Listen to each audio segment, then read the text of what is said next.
اعوذ باللہ من الشیطان الرجیم بسم اللہ الرحمن الرحیم۔ السلام علیکم۔ اردو اسٹرالوجی کے ساتھ میں ہوں اسٹرالوجر الماس یونس۔ آج میں آپ لوگوں کے لیے محرم الحرام کے اس حرمت والے مہینے میں اور وظائف کے سلسلہ کے ساتھ ایک بہت ہی اہم وظیفہ لے کے آئی ہوں، اور یہ وظیفہ ہم لوگوں کے لیے اس لیے بھی زیادہ اہم ہے کہ اس کو محرم الحرام کے پہلے جمعہ کے روز کیا جاتا ہے۔ تو اس لیے یہ میں آپ لوگوں کے لیے ایک خدمت میں لے کے آئی ہوں تاکہ آپ لوگ اس سے زیادہ فائدہ اٹھا سکیں۔ صدقہ محمد و آل محمد۔ اللہ تعالیٰ آپ لوگوں کی دعاؤں کو قبول و منظور عطا فرمائے اور آپ کے ساتھ میری بھی دعاؤں کو قبول و منظور عطا فرمائے۔ اس سے پہلے کہ میں اپنی ویڈیو کا آغاز کروں، جو لوگ میرے چینل پر نیو ہیں سب سے پہلے چینل کو سبسکرائب کر لیں اور بیل آئیکن کو پریس کر دیں تاکہ میری آنے والی ویڈیوز کے نوٹیفیکیشن آپ کو ریسیو ہو سکیں۔ اب ہم اپنے وظیفہ کی طرف آتے ہیں، تو یہ وظیفہ جو ہے بالخصوص محرم الحرام میں کیا جاتا ہے اور اس کے پہلے جمعۃ المبارک میں اس وظیفے کا عمل کیا جاتا ہے تاکہ زیادہ سے زیادہ لوگ جو ہیں اس کا فائدہ اٹھا سکیں۔ اس لیے میں نے آپ لوگوں کے لیے یہ مختصر سی ویڈیو بنائی۔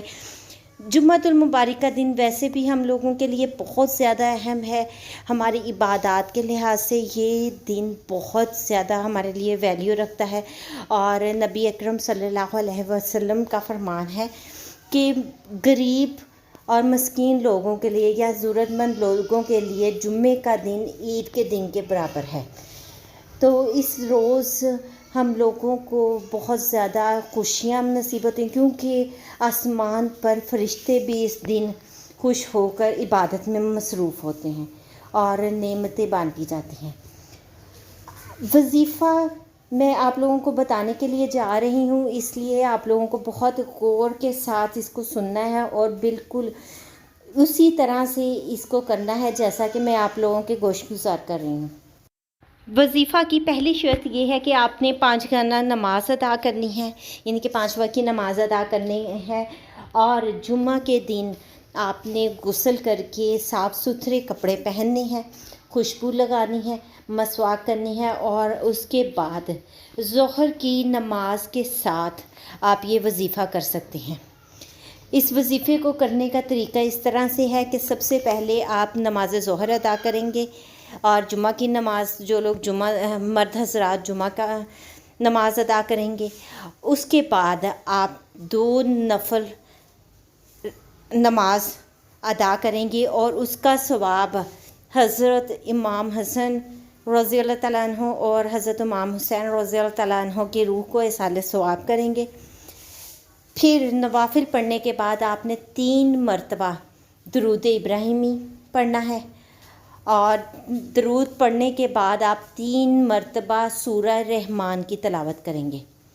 سورہ رحمان کی تلاوت آپ لوگوں کو بہت ہی پرسکون اور آہستہ کرنی ہے، اور جب بھی آپ آیت کی تلاوت فرمائیں گے فَبِأَيِّ آلَاءِ رَبِّكُمَا تُكَذِّبَانِ، تو اس آیت کو پڑھتے ہوئے آپ لوگ جس مقصد کے لیے یا جس حاجت کے لیے یہ وظیفہ کر رہے ہیں آپ نے اس کو اپنے ذہن میں رکھنا ہے اور پھر اس آیت کی تلاوت کرنی ہے۔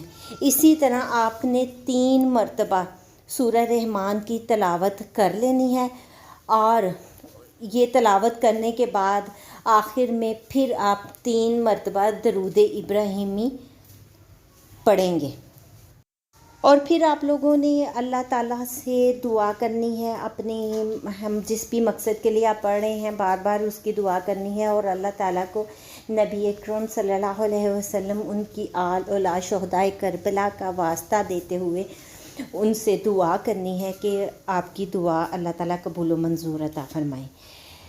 یہ چھوٹی سی ویڈیو کے ساتھ میں آپ لوگوں کی خدمت میں حاضر ہوئی تھی، اور میری کوشش یہ ہے کہ زیادہ سے زیادہ لوگ اس ویڈیو سے فائدہ اٹھا سکیں۔ اس لیے آپ لوگوں کو بھی اگر ویڈیو پسند آئی ہے تو لائک ضرور کیجیے گا اور زیادہ سے زیادہ شیئر کیجیے گا تاکہ زیادہ سے زیادہ لوگ فائدہ اٹھا سکیں۔ ویسے بھی نیکی کی بات پھیلانا جو ہے وہ صدقہ جاریہ ہوتا ہے، تو اس کو ثواب کی نیت سے ویڈیو کو زیادہ سے زیادہ شیئر کیجیے۔